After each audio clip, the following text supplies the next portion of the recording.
এই হচ্ছে প্লেটটা আমি ছুটাই ফেলছি। এটা ওয়ালটনের ফ্রিজ। তো এটার মূলত প্রবলেমটা হলো যেটা, যে এটার খোসা মাইরা ডিপের মধ্যে লিক করে ফেলছে। এখন আমি এটা বাইট করছি পাইপটা, দেখেন এই পাইপটা এই দিক দিয়ে এইভাবে আসছে এই জায়গায়। এটা হচ্ছে সাকশন পাইপ। তো সাকশন পাইপটা বাইর করার পিছনে কারণ আছে। কারণটা হইল এই হচ্ছে মূল ফ্রিজ, এই হচ্ছে চেম্বারটা। তা আমি এটা বাইর করছি। মূলত এটার প্রবলেমটা হলো যেটা, এই দেখেন এটা কত বড় একটা ফুটা হয়ে গেছে। এই জায়গায় একবার এরালাইট দিয়ে কাজ করা হয়েছে, এরালাইট দিয়ে লিক সাইডে দেওয়া হয়েছে। তো সারার পরেও এই যে এরালাইট দিয়ে সারার পরে মাস 3 ঠিক মতো চলছে। তো 3 মাস চলার পরে আবার এই জায়গার মধ্যে লিক করছে। এখন আমি চেষ্টা করব এটা জ্বালাই করে দেওয়ার জন্য চেষ্টা করব।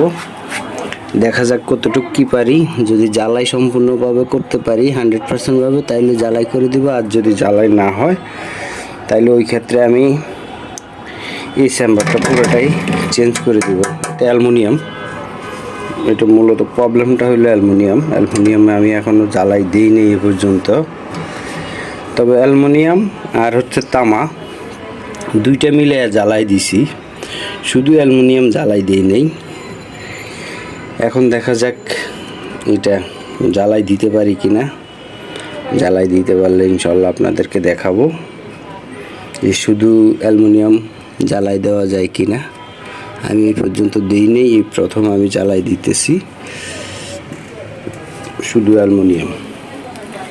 দেখা যাক কি অবস্থা পারি কিনা। এই হচ্ছে ওয়ালটনের ফ্রিজ। এটা দরজা আমি খুলে ফেলছি। এটা ছোট সাইজের একটা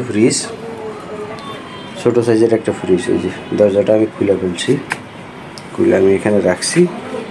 এখন আমি এটার কাজটা দেখা যাক করতে পারি কিনা, চেষ্টা করতেছি। এই হচ্ছে পাইপ খুইলা চেম্বারটা, চেষ্টা করব যে 100% কাজটা করে দেওয়া যায় কিনা। কম্প্রেসারটা স্টার্ট হইতেছে না, তার মানে হচ্ছে অনেক দিন থেকে ফালায় রাখছে, তো এই কারণে কম্প্রেসারটাও স্টার্ট হইতেছে না। তো কম্প্রেসারটা আশা করি স্টার্ট হবে। কম্প্রেসারটা ডাইরেক্ট বাড়ি মারলে স্টার্ট হবে।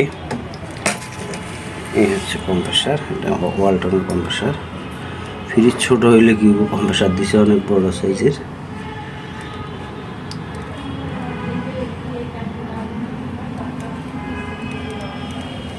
চেষ্টা করব, আশা করি কমপ্লিট করে দেওয়ার জন্য। যদি কমপ্লিট করতে পারি তাইলে ইনশাল্লাহ বাকি ভিডিওটা দেখাবো যে কিভাবে জ্বালাইটা দিলাম, কি করলাম। 10 মেগাপিক্সেল কম না। দেখেন ভিতরে সুন্দর করে একটা তামার পাইপ ঢুকাইছি। দেখেন সুন্দর করে একটা তামার পাইপ ঢুকাইছি। ইনশাল্লাহ আল্লাহর রহমতে জ্বালাই দিতে পারবো। খুব সুন্দর করে জ্বালাই হবে আশা করা যায়। দেখেন কত সুন্দর পরিষ্কার করছি। আলহামদুলিল্লাহ, দোয়া করবেন যাতে জ্বালাইটা সাকসেস হইতে পারি। চেষ্টা করতেছি।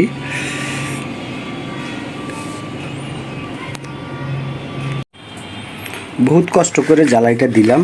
এখন দেখা যাক। ভিতরে একটা চিকন পাইপ ঢুকাই দিছি। পাইপটা হলো এই সাইজের পাইপ, এই সাইজের একটা পাইপ ঢুকাই দিছি।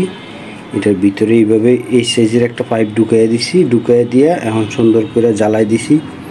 দেখা যাক, আল্লাহর রহমতে 100% সমস্যার সমাধান হওয়ার কথা। বাকিটা উপর আল্লাহর ইচ্ছা। এখন ইনশাল্লাহ আমি প্রেসার দিয়ে দেখব যে আসলে আমার কাজটা হয়েছে কিনা। তো এই অ্যালুমিনিয়াম জ্বালাইগুলো দেওয়া খুবই টাফ। অ্যালুমিনিয়াম জ্বালাই সবাই দিতে পারে না। অ্যালুমিনিয়াম জ্বালাই দেওয়া খুব কষ্ট। তো ইনশাল্লাহ আল্লাহর রহমতে চেষ্টা করে দেখলাম যে আসলে জ্বালাই দেওয়া যায় কিনা। দেখলাম যে না, জ্বালাই দেওয়া সম্ভব। তবে কিছুটা পরিশ্রম করতে হয়, অনেক বেশি পরিশ্রম করতে হয়। পরিষ্কার করতে হয় খুব সুন্দর করে। তারপর ইনশাল্লাহ দেখা যাক। এখন আমি প্রেসার দিয়ে দেখব যে আসলে আর কোনো লিক আছে কি না। তো আল্লাহর রহমতে বাকিটাও দেখাবো। এখন আমি মাত্র জ্বালাই দিছি, আমার জ্বালাই দেওয়া শেষ।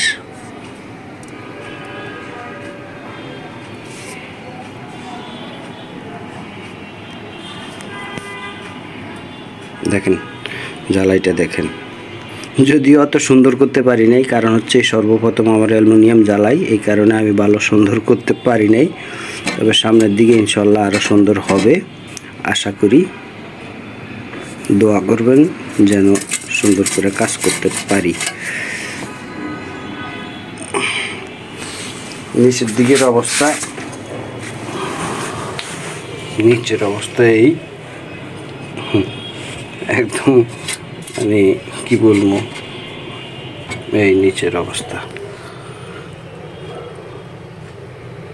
আশা করি আমার জ্বালাইটা হয়েছে, বাকিটা প্রেসার দিলে বোঝা যাবে।